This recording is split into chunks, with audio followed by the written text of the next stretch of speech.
To better understand the current state of modern-day media manipulation, we must first look at the father of propaganda, Edward Bernays. His influence on the 20th century rivaled that of his uncles, Sigmund Freud, as Bernays pioneered the idea of crowd psychology with Freud's psychoanalytical ideas in what would become a new political ideal on how to control the masses.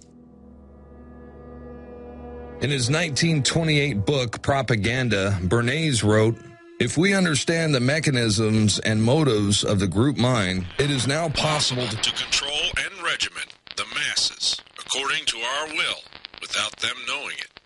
He called it the engineering of consent and proposed that those who manipulate this unseen mechanism of society constitute an invisible government, which is the true ruling power of our country.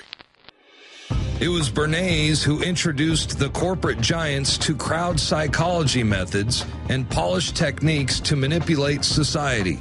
He convinced the population to buy on impulse things they didn't even need by linking mass-produced goods to their own unconscious desires.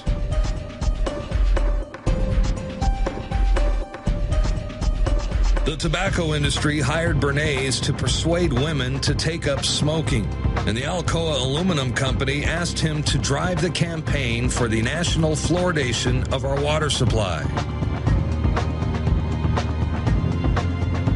A consumerist culture was born, and the U.S. government took notice. In addition to famous corporate giants, Bernays also began working for the federal government. They adopted his technique of manufacturing ever-present dangers and then maintaining a constant state of fear to give those in power greater control of what Bernays called the mass mind. Edward Bernays, who's the father of modern advertising and propaganda, he literally wrote the book Propaganda. Joseph Goebbels, on record, the Nazi propaganda minister, used a lot of his information and twisted it to his own designs. Bernays was the chief psychological warfare expert for more than 20 years, advising the Department of War. He advised them to call it defense. Don't be honest anymore.